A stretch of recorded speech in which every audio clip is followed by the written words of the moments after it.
Welcome back to the Law School Toolbox podcast. Today, we're excited to have ex-BigLaw recruiter Sadie Jones here with us to talk about getting ready for OCI. Your Law School Toolbox hosts are Alison Monahan, and typically I'm with Lee Burgess. We're here to demystify the law school and early legal career experience so that you'll be the best law student and lawyer you can be.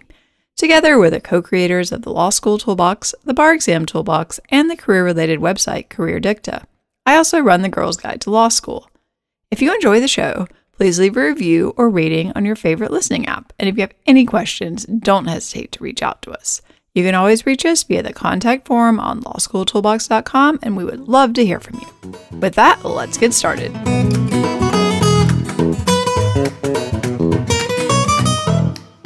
Welcome back to the Law School Toolbox podcast. Today, we're excited to have ex-BigLaw recruiter Sadie Jones here with us to talk about getting ready for OCI. Welcome, Sadie.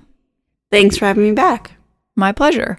Well, if anyone's familiar, what is OCI? And this may go by some other names, EIW, all kinds of different things at different schools, but what is this fundamentally? It's basically just a set interviewing process that the school organizes that kind of connects the employers with the students. I think most of them are still remote. So you probably go to a location, or potentially, I think you could do it from, where you are. And you get connected with different employers over, let's say, a 2-week period, and do kind of the initial interviews, just to make it sort of all organized and in one place. And to be clear, this is when you say employers, you're really basically talking about large law firms, right? Generally, yes. There might be some kind of government public interest organizations, I think, that do participate in OCI sometimes, but generally it's going to be, the mid-sized, larger law firms. Right. And sometimes schools have like two sets of things. They'll have like kind of the BigLaw OCI, and then they'll have a different sort of recruiting. So I think you just want to understand what you're getting into. But typically when we're talking about OCI, we're talking about you want to get a summer associate position in a law firm. Exactly. All right. Well, so for people who are planning to participate in OCI this year, what do you think they need to be thinking about or doing right now to get ready for that? Well, first of all, we're in kind of the early part of the summer. So, you're just starting to get ready for it. So no one needs to panic that they're too late or anything. But you do want to be, getting all your ducks in a row. So the first thing I think is to look at information you've gotten from career services or seek it out so you know what all the important dates are. So when you need to have your bids in, which is sort of your choices of which employers you want to interview with, when you need to have your documents into them, when you get your schedule, when the actual interviewing is taking place. So I highly suggest putting reminders on your calendar with, let's say, however much lead time you need, a week or two, to remember that that's coming up so that you don't miss any important dates. Yeah, that's absolutely critical, because if you neglect to put your bids in and don't get any bids, well, that's going to kind of bomb your chances. So Some of this just seems, oh, of course, I wouldn't miss that. But, if you're working this summer, you have other things going on, it's pretty easy to miss minor dates, basically. And so you really want to make sure, I think that's right, that like everything, when it needs to be submitted, you've given yourself time to do it. You're not rushing at the last second, because some of this stuff does take often more time than you think. Even putting together a bid list is not something that you should really do probably the night before, right?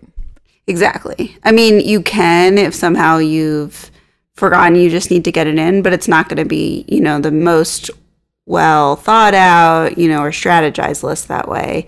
And something to keep in mind is most of these systems are all sort of automated. So if you forget and then you call career services, they can't just, be like, oh, okay, we'll fix that for you. It's like if the lottery's been run, everyone's been assigned schedules, they can't just fit you in.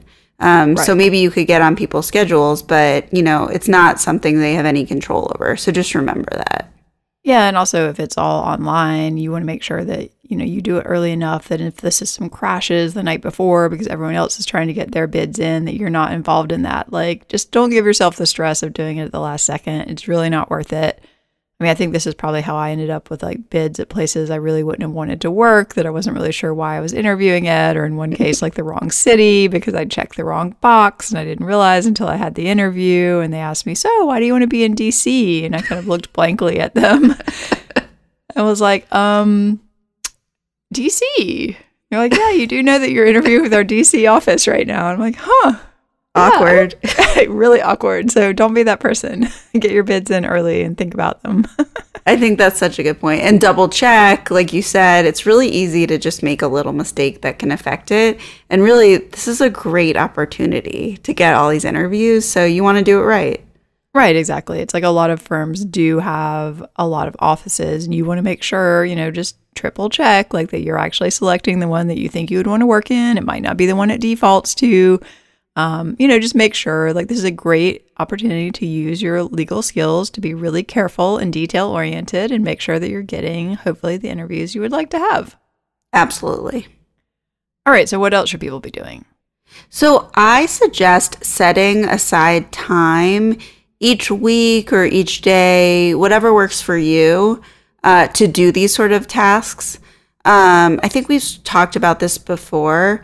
But I always think if you put time on your calendar that's for this, you're more likely to really do it. So maybe it's half an afternoon, a weekend, or maybe it's 15 or 20 minutes every day, before dinner or something. I don't know, whatever works for you. But I say put that in your calendar with reminders, follow it, and have it be sort of a regular thing that, okay, it's job search time or career time. And I'm going to do something that needs to be done during that time, because there's always stuff you could be doing. And I think it just gets you into the mindset of, that this is important and it's something you need to devote time to. That makes sense to me, because I think sometimes people, it's easy to push these things aside. I mean, a friend of mine asked me yesterday, like, how do you think I can motivate myself to do things I don't want to do? And, I think something like this can actually take off that pressure. Because again, if you procrastinate and then you're in a situation where you have to get it all done at the last minute, it's much more stressful than if you just put, 30 minutes on your calendar 3 or 4 times a week. And then you're like, oh, now it's the 30 minutes. Instead of like being on, TikTok, I'm going to work on my resume. Absolutely. And I think all those things we procrastinate, when we actually do them, we realize that the procrastinating was the hardest part, and actually just doing it wasn't that big of a deal. No, totally. I finished something last night at like 8 p.m. that I'd promised someone I would get to them like in last week. And, I literally spent like part of my brain the entire week was like working on this document. And then I finally sat down and wrote it. And I think it took, maybe 30 minutes.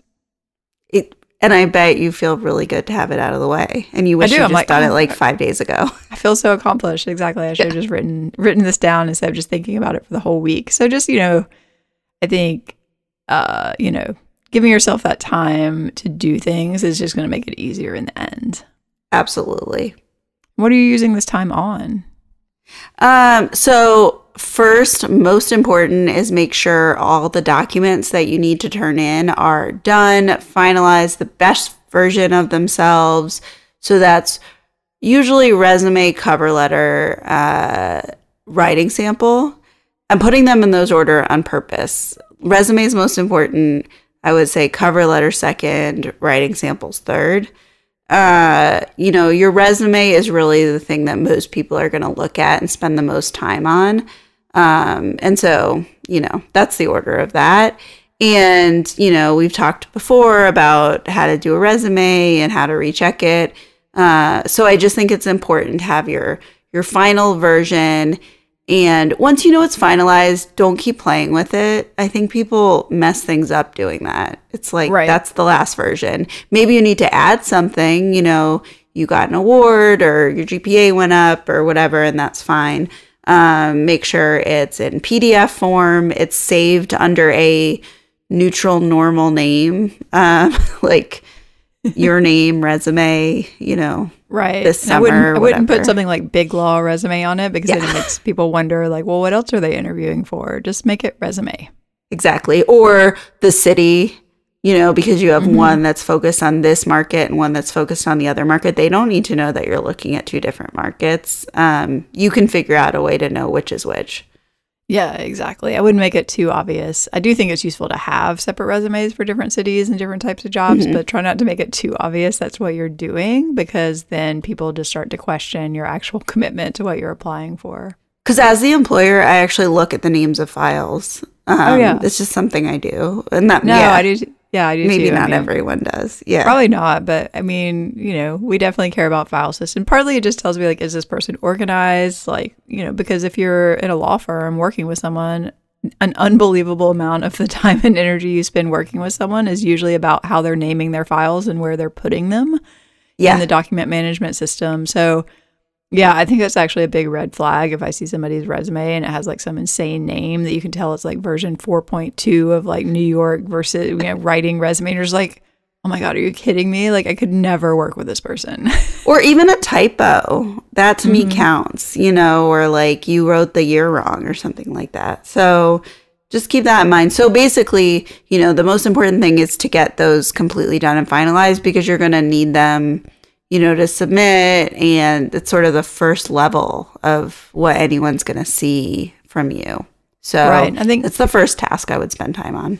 Yeah, and I think people can get tripped up on the writing sample too, because people either think it's more important than it is or less important than it is, and can spend like a lot of time and energy on this. I mean, the writing sample is kind of pro forma. It needs to be probably around 5 pages, nothing longer, nothing shorter. Significantly longer or shorter. It needs to be absolutely clean. It needs to be totally perfect. Your citations need to be perfect. Like, this is not something that you just take, what you turned into legal writing and like submit it as your writing sample. You are allowed and should clean it up and make sure it's absolutely as perfect as you can make it. No typos. Because again, these are actually the things that you might be working on as a summer associate or even as a young lawyer. Like, you might be the one doing the cite checking. So this is something lawyers actually care about, and they will look at more than like, the quality of your reasoning necessarily, which I don't think most people are frankly reading it. Exactly. I think they're very rarely read, but they are kind of looked at for mistakes, especially if maybe you're on the bubble. So they think, oh, we'll take a look at it. Right. But I don't think there's going to be any writing in it that they think is groundbreaking, is going to get you the job. And so that's where people spend too much time. Yeah, you don't need to be making like a super creative argument. What we're looking for here is like a basic level of competence that, like, could I give this person a legal writing assignment that they could do competently and present to me in a logical manner? And that's about it. Oh, and also that there's nothing in there that like you're not allowed to turn in that someone else can't see. If you needed someone to sign off on it, it has confidential information. You had to redact something. 100% make sure that there's no issues there. Right. And make sure that if you're using something that's not a piece of writing from school, like if it's from an actual job, you definitely want to clarify in writing with the people you worked with that you have permission to use it. B, is there anything that needs to be redacted? And if there was, C, they've signed off on the redacted version, because in case anything ever comes back, like, you need to have that chain of writing, basically. Exactly. So I think that's kind of the big deal that can come up with it. But yeah, I would spend, time making sure it's perfect and there's no mistakes, but don't overthink it. You just need one. Right. It just needs to look good, basically. Exactly. All right. What else? So the next thing I would do is come up with your employer list. And since, we're talking about OCI, it's probably a list of law firms. And that's kind of where I would spend the most time during this period.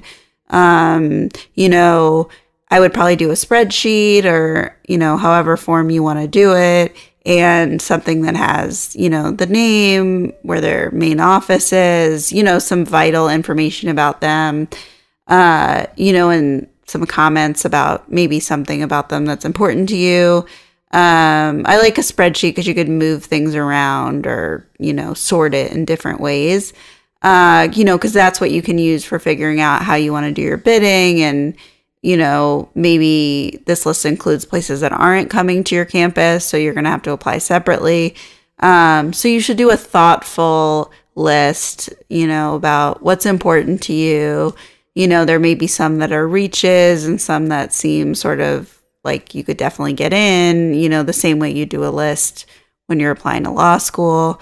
should have a mix. And so I think you should be thoughtful about that. I agree. And oftentimes the school, depending on the school itself, will provide you information about what type of student these firms are looking to interview with, what GPA requirements they might have. And I think the advice to be realistic here is really important. It's fine to have, what you might consider like some reach firms, but you don't want to end up in a position where you don't have interviews or you don't have any follow-up interviews because your GPA is significantly lower than everywhere that you're looking told you they wanted. I mean, maybe someone will make an exception, but you can't count on that. Absolutely. And the thing to remember is, a lot of times OCI is either all lottery or partial lottery. So the firm didn't pick you. So they don't know your GPA, but you'll be unable to get past the first round maybe because of it if you're way out of their criteria.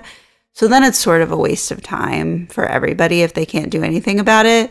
That being said, I think some students sort of take themselves out of the mix because they're right below whatever the firm put as their GPA cutoff.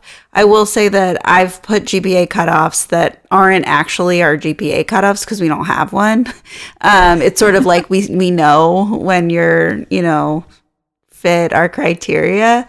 So I will say if you're close, I wouldn't necessarily like take yourself out of the running because you feel like you don't have a chance. But I agree, it shouldn't be a lot of reaches, and you should be close. Like, if they wrote 3.5, and you're a 298, you're not close. Right, but if you have like a 3.45, it's like, all right, you can throw your hat in the ring on that one. Just don't do it for everyone. And, everybody's got individual characteristics too, so you can evaluate in terms of that. But basically, you just want to be realistic and set yourself up for some things that seem like they would probably be a good fit on both sides. And then hopefully you can progress through the process and sort of figure out like, does this seem like a great place for me to work or not versus like, oh, is there any possibility anyone's going to give me a call back based on my GPA? Right. Because just because you got a bunch of interviews, like I said, if it's lottery, if you don't meet any of their hiring criteria, you might get 0 callbacks. So what was all of that effort, worth? Yeah, exactly. You had to like dress up and, do all the stuff for what? For nothing. Exactly. All right. Yeah. You mentioned briefly, some people might want to apply to firms that are outside of OCI. Is this something people should be thinking about now? I think so. I think if their hiring is open, there really isn't a time that's too early to submit. But I also think you don't have to put a lot of pressure on yourself to do it, immediately. You want to make sure you have all your documents ready. But I think once you have your documents ready and you have your list of firms, if you see, that a quarter of the list is, firms that aren't coming on campus, I would start sending your application out to them. You should just do it through their online system. That is the way they evaluate you. So emailing the recruiter directly will just lead them to be annoyed and tell you to submit your application through the online system. I've probably written 1 million emails that say that. That's separate from networking. Okay. So like maybe you're emailing a lawyer there because you're networking. That's different. But if you're officially submitting yourself, please do it through their online system. That's how you get in. Somebody will review you there. So I would definitely start doing it. I would be running parallel job searches through OCI and outside of OCI. Yeah, definitely. And once you've submitted it through the website, you don't need to then email the recruiter to tell them that you submitted it. They know. Yeah, just you're junking up their email box and they're going to remember that you're annoying. So, yeah, don't be an annoying person. Just if somebody's given instructions, follow the instructions. If they've asked you to submit X, Y, and Z, make sure you submit X, Y, and Z. Do not argue with them about what they're asking you to submit. If you don't like what they've asked for and you don't think it's worth your time to apply, then there's a really simple solution. You don't apply for that job. Exactly. And that's completely on you and fine. But there's a reason they do it that way because, they're not going to manually put your stuff in for you. Right. And, it's just makes it easier. Yeah. If people have a process, that's probably because part of what they're asking you to do is they want to see if you're going to follow the process or not. Exactly. It's a test. Yeah, so maybe you didn't realize they were actually being annoying on purpose. But I just like to tell students that I promise that someone will look at it. Like Right. there's we get a list like every week, or, you can check it however it works at that firm, that shows all the people that submitted their applications online. And, if they are hiring people, they want to look through all of that because they want to see if anyone's worth bringing in. So I highly suggest doing that. And there's really no need to wait, to a certain time or anything. Right. And if they're looking now and they're not coming to your school and you're interested, you may as well get on that radar. Why not? Exactly.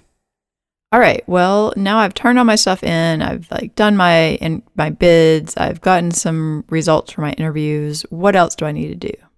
So then I just start thinking about the actual interview.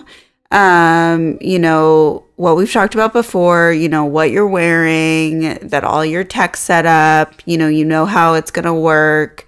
Make sure you know what your schedule is because it may be over like a 2-week period. So be really organized, put stuff in your calendar, just know how that whole situation is going to work, that you're going to be hydrated and have eaten, and have energy and getting good sleep and all of that.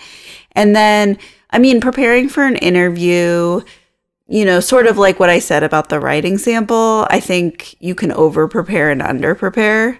So you kind of want to hit a middle ground. So you want to feel like you know what your story is and, why you want to be at that firm, whatever it is. And the story may be different for different firms or different markets, but get that straight. Any issues that you think might come up, kind of have your answer. Just kind of do some prep. Maybe you want to do, some mock interviews if they're available, or get some outside help, or ask friends and family to help. But I will say, I don't suggest practicing answers word for word or writing them out word for word. You can write out some key points you want to remember. But sounding really rehearsed, I never think is a good idea. And you can practice lots of questions, but they could ask you totally different questions that you didn't practice for. So just kind of, get comfortable with just the environment, but there's no way that you're going to know exactly what's going to happen. You've got to just roll with it. Definitely. And I think that is about hitting that balance. There's certain things you're probably going to be asked fairly frequently that you should have some reasonable answer for, like, oh, what interests you about this firm? Why are you excited about working in location X? How do you like law school? What are your favorite classes? What have you really enjoyed? These types of things. People are just, they've got to kill some time. They're making conversation.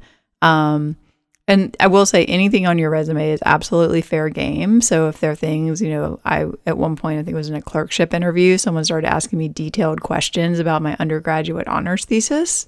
Wow. Yeah, it was pretty intense. I was like, let me think about that. But anything that you've put on there, and I've had this happen when I was the interviewer, and I asked someone about one of their hobbies, and they kind of looked at me blankly, and I'm like, "You've put this on your resume." I'm, yeah, I was do just remind making conversation. People that, yeah, and the thing with hobbies is, I think everyone probably over exaggerates how much they do that hobby. Right? You work out in this form, you don't really do it all the time, but you should feel comfortable enough to talk about it. Otherwise, don't put it on there. You know? I literally think this was something like this person put baking, and I'm interested in baking. So I was like, oh, what do you like to bake? Pretty softball question. And he looked at me blankly, and I'm like, baking, it's on your resume. He's like, oh, I guess more accurately, I should have said I like to watch cooking shows. Well, that's why I always tell people to be really specific. Yeah, he's like, I don't really bake. I'm like, then this shouldn't be on your resume. Should have said watching cooking shows. Right. And I would have talked to him about cooking shows. Like, oh, which ones do you like? I'm really into the Great British Baking Show. That would have been totally fine. Exactly. You don't need to lie. You just need to have something that you can talk about for a couple of minutes. Exactly. Or a job you had, or, exactly. If you put something from college in there, you should be able to talk about it. Otherwise, don't put it in there. Yeah, so make sure, that you've just reviewed everything. And like you said, you're going to get some weird questions. People may ask you all kinds of stuff. But, with my resume, it was a weird resume. When people looked at it, they were kind of like, huh, sociology to architecture to programming to law. Explain that to me, and I kind of had my answer ready to go. But anything that's weird or like, one bad grade on your transcript, like you've got to be prepared to talk about that in a way that is not like you're not upset about it. Like, oh yeah, first semester was a little rough in that class, but as you can see, I recovered and I did really well second semester. So it was a great learning experience. No problem. Next question. If you start to cry, then that's going to be a different scenario. I was going to say stay positive. And I think that applies to also, it's a good idea maybe to think of some innocuous thing in the world. If they they ask you what you did over the weekend or, you're having just some kind of conversation about nothing. And things in the world are kind of crazy right now. Just try to keep it positive and just neutral. And there's no need to talk about anything controversial. Right. So think about something that could just be neutral. Yeah, you went on a walk in the woods and it was really lovely or whatever, You baked something. You bake some bread. Oh, what type of bread? Some of this is just seeing if you can kill time with someone for 15 or 20 or 30 minutes or however long it ends up being. Because partly they just want to see if you could actually are you a safe person to put in front of a client if you're all stuck at the airport or something on a layover for like 3 hours? Like, could you chit chat about the weather and, a movie that you saw recently or a book that you read or whatever it is? Just have something and also have questions. That's another one where like having no questions is definitely a no-go. Absolutely. And that is something that should be set, you should know going into it, you couldn't run out of time and not be able to ask them, but you should definitely have them. And if they ask you, do you have any questions? You should never say no. That's right. That's bad. Frankly, your questions don't really matter. You can ask them later. You just want to have something ready to go. All right. Well, let's talk about a few specific scenarios that people might be wondering about before we run out of time. Okay. All right, I am doing OCI, but I also want to look for jobs in other locations, and these firms don't really interview at my school much or at all. So we kind of talked about this before, but this is kind of the big location thing. What should people do here? Well, like we said, you should be reaching out outside of OCI to apply to those places. So don't get too stuck on OCI is the only way to get a job. Or kind of think, oh, if it's not happening here, it can't happen at all. Because the reality is most people get jobs outside of OCI. It's just a certain percentage of people that, that get it that way. So I think you should be running a parallel search. I think if it's in other locations, you should be upping your networking game there. Whether it's in person or just, you're making calls or emails or reaching out. But if it's in a different location, you want to try to be making connections and have your story about why you want to be there. But I would definitely make sure that you're actively spending time applying to those jobs while also doing whatever you need to do to get ready for OCI. Don't neglect one or the other. Right. I think you might consider like moving forward, whether it makes sense for you to plan to be in that location, at some point or whatever. But you can kind of play that by ear. All right. I'm not 100% sure I want the type of job that is offered at OCI. Should I still do it? I'm going to give a very lawyer answer. It depends. I think this is a really hard question. Yeah, I think it depends because, okay, if you are 100% sure and there is no way you would take any of these jobs if they were offered to you and you couldn't find another job, and you are just totally committed, then maybe you shouldn't do OCI because you will get nothing out of it unless you want some practice interviewing, is the only thing I could think of. That being said, I feel like there's very few people who are 100%, know for sure that they wouldn't take that job or be interested, especially if they can't find something else. So to me, you most likely should be doing OCI to some extent. You don't need to do as many interviews as other people who really, really want those jobs. And I don't want you to take a slot away from someone else who really, really wants those jobs. But I think it's just a really nice thing that it's all organized and you get all those employers there and it's all set up for you. So to me, it would be a pretty high bar to just say, like, I'm not going to do it at all. Yeah, I think what happens sometimes is people are kind of on the fence and they think like, oh, I'm not really interested. And then they kind of get sucked into the process. And the reality is once you have an offer, it's much harder to turn that down than just never to have it to start with. So, if you're like 100% public interest, like resist the pressure to do OCI, just go and do your thing. Because I know so many people who are like, well, like, I'm not going to do it. And then they were there the first day and it's like, oh, well, I decided just to give it a try. I'll just do some interviews. And then, they've got offers and then somebody's dangling the salary in front of them. And, at some point it becomes very hard to turn that down. So I think you just want to think carefully. If you're open to it, do it. If you're not open to that type of job, then don't bother. I will say on a personal side that happened to me with sororities where I didn't really want to do it. And then I did the process and then, someone liked me and invited me in. And then I immediately deactivated after I was in because I didn't really want to do it. So I completely agree that you don't want to end up in a situation you don't really want to be in and not on the path that you were on. But if you're unsure, it's a nice set way to get some interviews. Yeah, I agree. All right. Well, let's switch gears a little bit and talk about kind of this virtual environment and then the perennial question of what to wear to OCI interviews. So if I am assuming I'm going to be virtual, I mean, if you're not virtual, you wear a suit, end of story.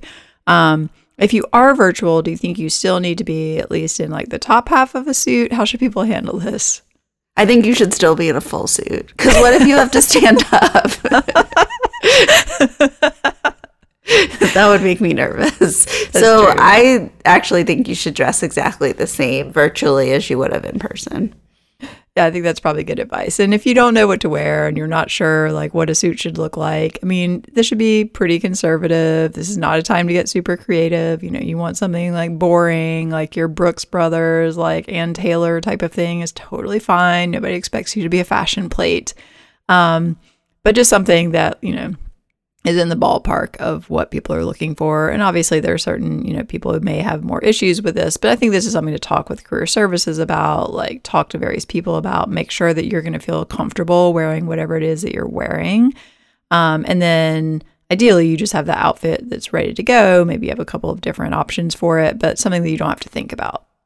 Exactly. I guess the only difference is some things might look different on camera than they would have in person. So I was thinking you could have a piece of jewelry maybe that catches the light in a weird way on the camera. So whatever you're wearing, maybe test it out with somebody, on video to make sure it looks okay.